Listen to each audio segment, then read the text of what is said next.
international companies, with opening of the geospatial data, that has also really, got a full new industry active. But we've heard today about PM's Gati Shakti initiative. We've heard about all of these things, but companies do still face issues because we also need harmonization on a national level. We need the center, the state, the different departments to sort of agree to certain specific standards. This is something that is going to be helpful for companies who are growing in this area. We need these companies to come out of the pilot phase, the continuous pilot testing phase, to really try to commercialize themselves as well. And to very quickly also summarize, apart from that, there are several other areas where I feel like we can look at from a policy perspective. Uh, with a lot of traditional standards, we have the ISO standards internationally, and InSpace has been working a lot to have BIS specific standards, which are similar to ISO aligned standards. But companies still face certification issues. So in our bilateral conversations, ensuring that our certifications are also looked at in the same way as an ISO certification would be looked at in certain areas is also of pivotal importance. And just like the Department of Telecom has already started working towards 6G, 7G, planning on those things from ahead, we also need to do the same thing in the space framework. We need to look at what are the future activities. Very low Earth orbit activities in space manufacturing. We need to look at these activities not only as research and development, but we need to look at them more also as commercial endeavors. Try to set standards not only for India, but at a global level. And this is something we also need to do for things like space traffic management. Well, yes. You brought out a couple of points, and I will tell you all the audience here. We are working with Quality Council of India for certification of our private companies. We are starting Purvasta Yatra next month on 7th April, probably it will be in Bangalore. So whoever the companies are Bangalore based, call QCI, please contact them if you have not contacted. So it is very important when we discuss, the delegation comes from foreign countries, they visit this, the main point they give that which standard they are following. The first question is that when we ask your discussions are happening with couple of companies, what is that we are facing? Can we solve it? So they come out with first point is the quality, which standard they follow. We have standard, but why we are not? So we have started the JAD scheme of MSME, we are adopting it, and we are starting this next month. April, May it will be in Hyderabad, and June it will be in Ahmedabad. So we are planning in this stage, we will announce shortly. So it will come to Delhi also, where our companies are there. They have made the list. So we had a nice presentation from them as well. Interesting points you have brought. We'll come back to you again. We're moving on further to Mr. Ashish from Grow. Ashish, this vision requires massive capital injection. Our decadal vision also shows we are aspiring for $44 billion, but $22 billion is the investment. So, and as you know, it's a deep tech, long gestation period. One of our colleagues had already told. Such GrowX has been a front runner in backing high risk, high reward ventures. However, the broader Indian VC ecosystem still leans towards short term, faster returns. From your perspective, what structural changes or credit enhancement mechanisms are needed to shift Indian VC is agitating them from cautious to visionary in order to fund the capital intensive requirement for this region? You have to guide them. So first of all, thank you very much for this opportunity. I think Ashish and Rohit Ventures, we're a venture capital firm, right? But venture capital, by definition, our job is to take risky bets, and we expect some of those risky bets to generate higher than usual returns. That's the job, right? And that's the hat I wear. We're discussing here and talking about policy, and one of the bets we take as an investor is we sometimes, or often, we are not worried about the current policy framework or what it would happen tomorrow. Our job is to say, are we picking up sectors which could be relevant tomorrow and in the future, and can be potentially far bigger than the way we imagine them? And if that happens, if that were to be true, the policy and the credit enhancements and everything else will fall in place. So I'll give you an example. Vikas was talking about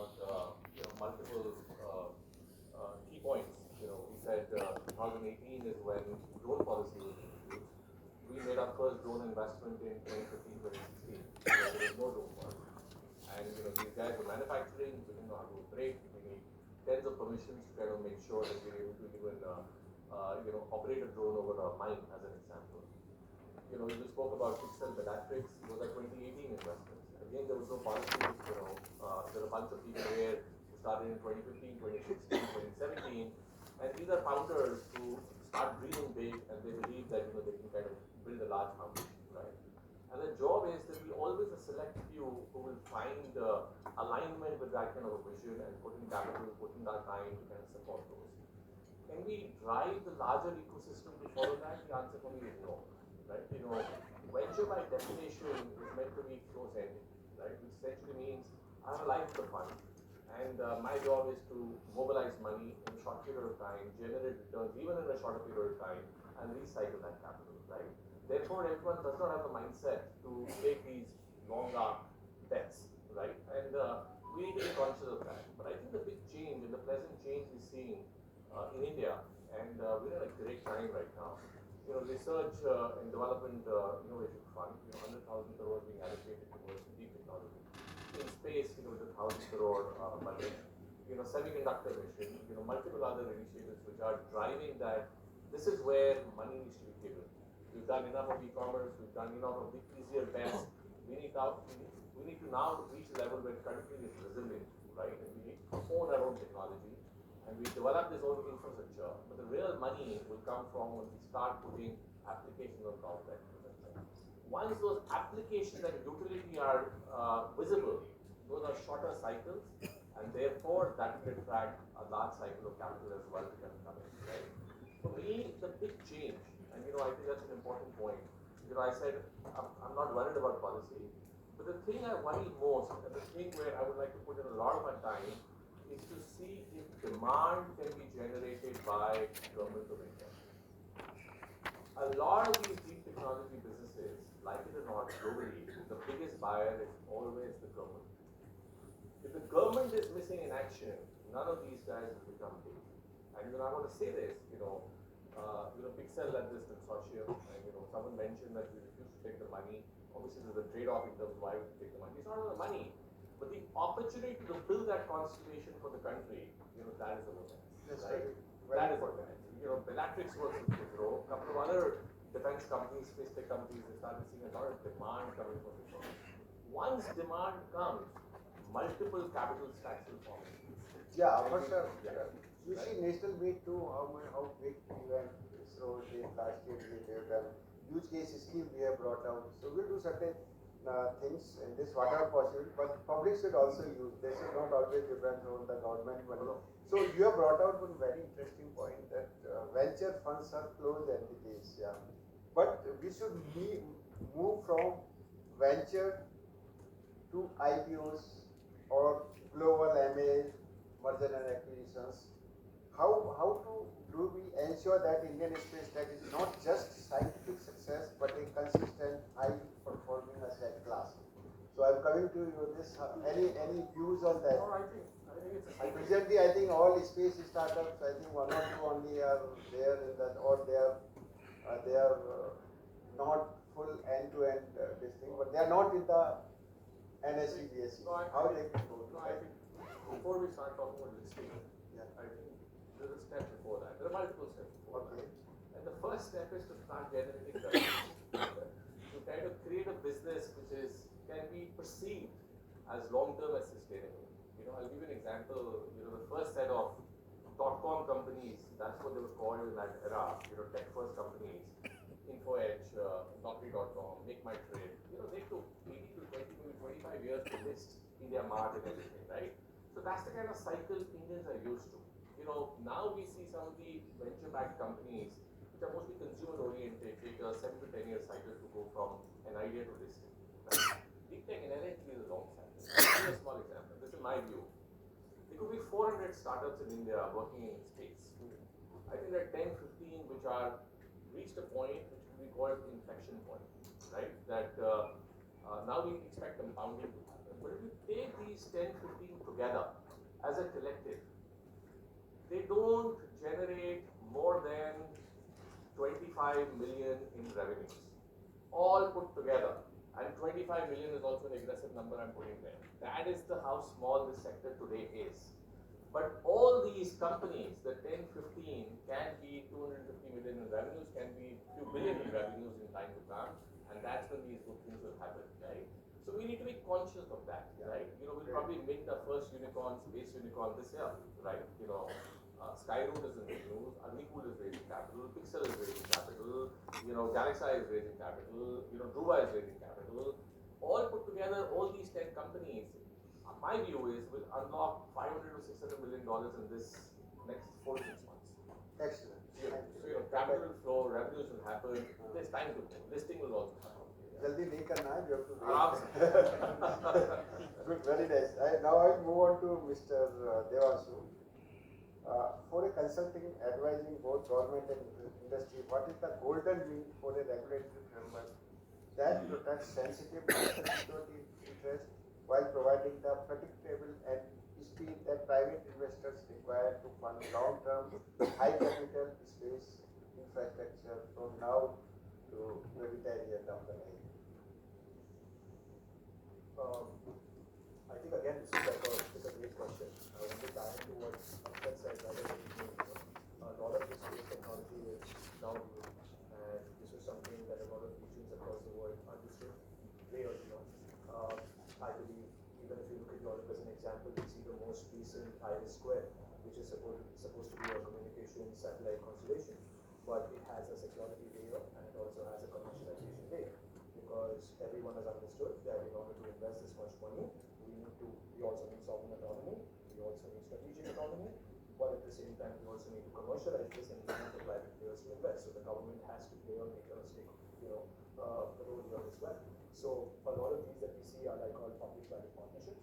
We've seen this in India as well, where you just said that the Earth observation public-private partnership is the first testament or the first example of this. But I think if you ask me like what would be the sweet spot of what would investors want or what would they want to see, I think they would want to see more predictability. They would want to see that our authorization framework, everything is more certain. We are having single window clearances. We are not having a one-size-fits-all approach. We use different clear criteria. So if there is something, launch systems, highly sensitive payloads, we look at them with a different lens. In areas where we feel like, okay, even though it is dual use, things can be made a little bit more reasonable. We could have an option to have faster authorizations in some of those cases. So I think having this risk-based approach would definitely help. Apart from that, also some sort of more regulatory certainty. For us, Comet last year we saw a new catalog was introduced for emerging technologies, but we still don't have something for space-based technologies there. Having something of that sort would be interesting. In customs also, we see companies constantly face issues because you're moving between different chapters for space-based services. Having some more certainty on that front as well. Basically, all of these things, right? Like making it much more easier for investors to sort of look at a company and say that, okay, there may not be policy, right? Too much regulation doesn't worry investors mostly because there's so much investment happening in defense over the last few years, and that shows us that regulation, and Ashish also said the same thing, that regulation or policy doesn't worry them. But seeing certainty from the government side definitely does, help. And also, while we sign these bilateral agreements, we enter into space dialogue with so many countries, having these trusted technology partnerships as well. That is also something I feel is going to help a lot of different sectors. We have so many companies that are making thrusters now in India. There is a smaller market in India, but there is an opportunity for them to scale this globally. With the help of the government, with a lot of this certainty, it is going to be possible for them to sort of scale in these areas. It's very interesting point you have brought in. But the single window is working well.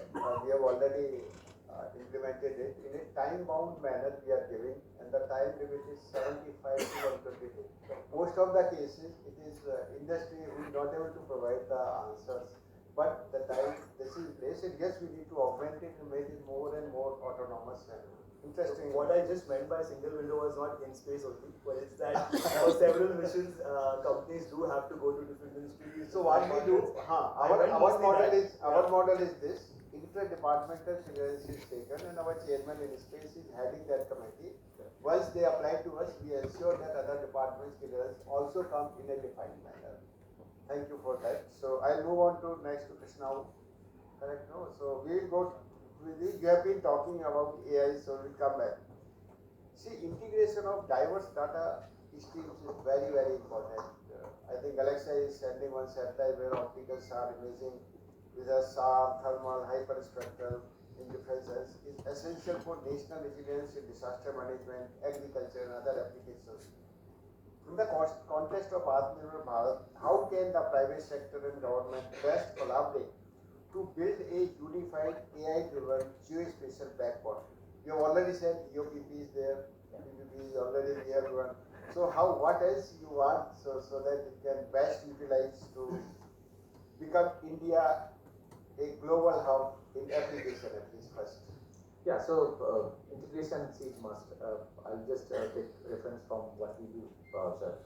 So we deliver capabilities to Government of India, say in this case, say Navy, Indian Navy, right?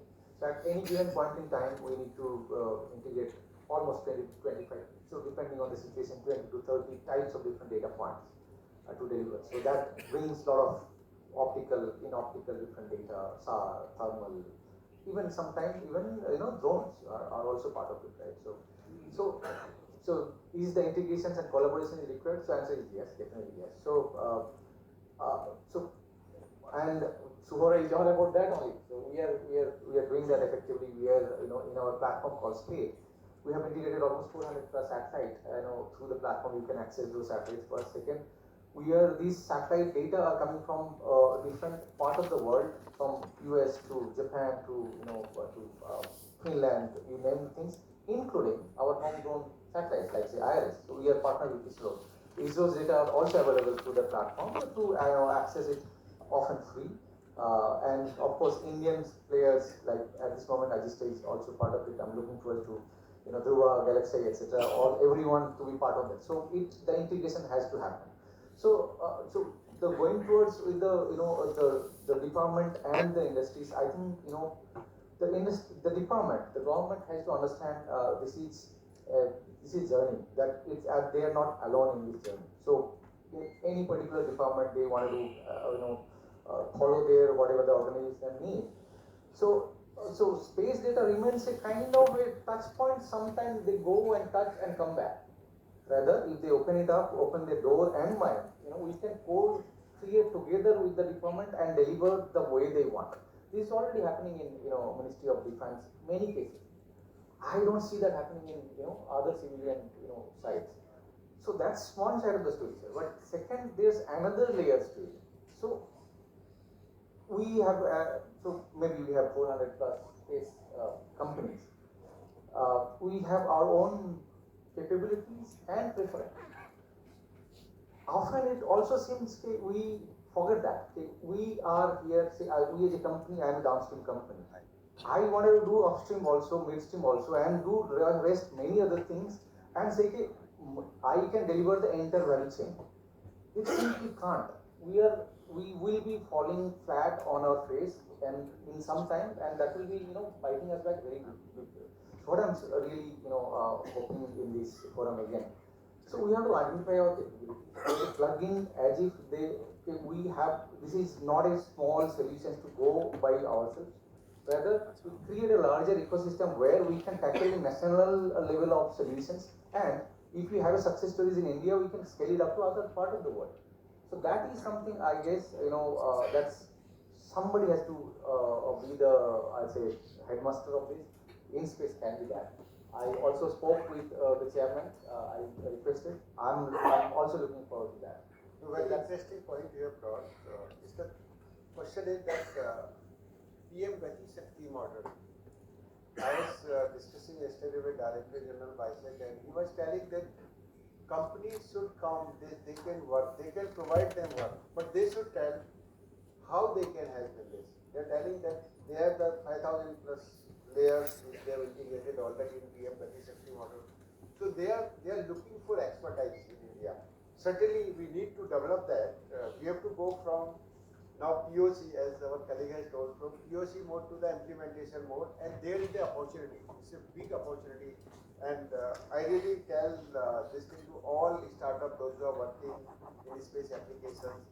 Please see how Bisect can give you a business, and he is very clear that he is very much looking for the startup, those who can really implement the which vision, the way Gati Shakti model is progressing, how they can help. They should come meet him. So I told I will make some announcement regarding this also, so that we can use this for the value generation also, plus improving our project.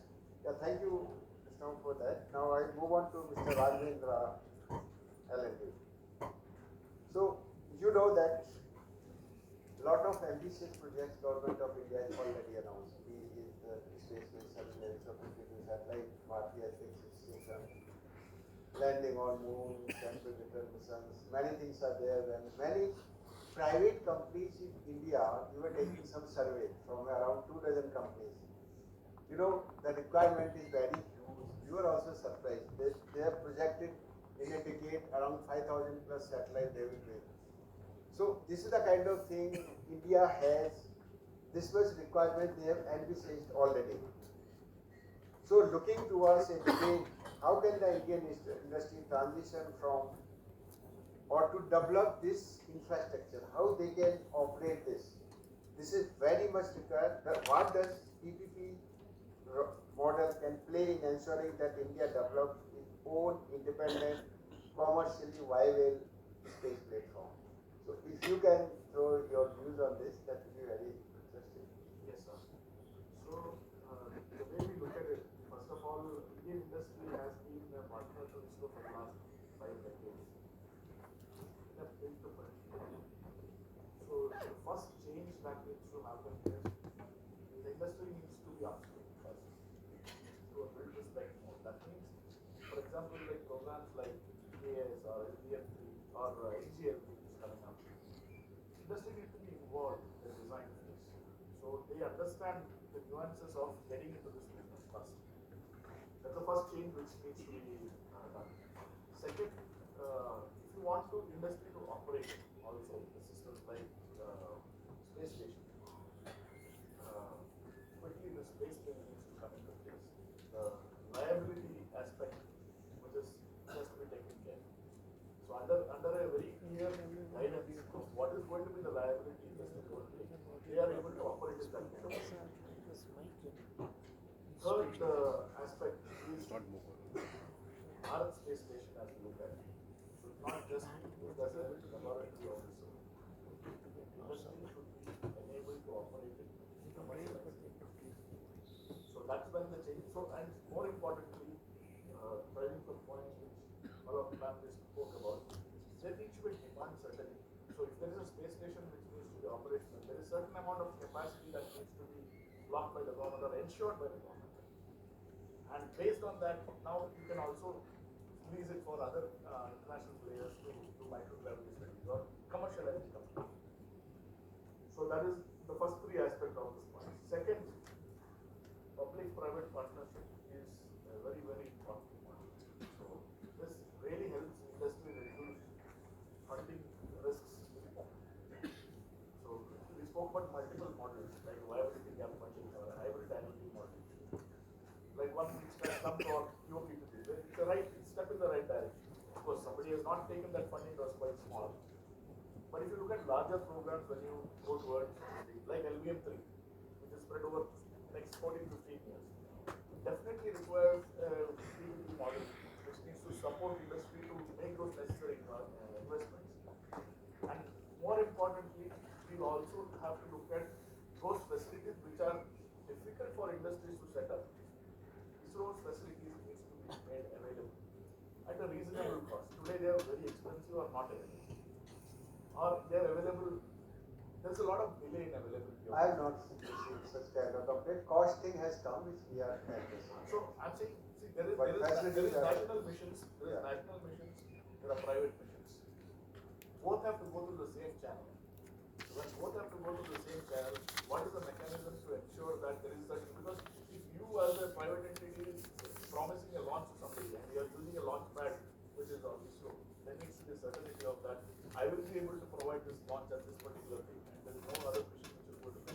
it is happening. So that has to be There is visualized. definite certainty, I can tell you, and we have done it. For third is happening now within a month's time. No problem. Thank you for your thing, but you have brought very nice points that build to spec that capability. But yes, some of these startups have taken next steps, and they are really having the capability. You can name 3, 4 at least are already there. But yes, interesting insights. Yeah, I have to conclude it. Just one more question I'll ask Mr. Akshati. So, he has been brought out the point of funding. So, can government procure only, see what we talk about, government procurement commitment and long-term services contracts, reduce revenue uncertainty and make space projects more profitable, bankable. Is the only government or private sector should also come and they should also start using data in some way? What are your views on that from over to you? Sir, I think the fellow panelists have made some very important points, and I would like to say that, I mean, we've already gone through this. In my 14 years of being with the government, sir, every conference we go to, there are these 2 words that I hear: demand, revenue, demand. Rightly so. Investors require revenue clarity, like Mr. Ashish mentioned, and they require demand to be generated through the government. That is a very important point. We leave it at that. We don't discuss it.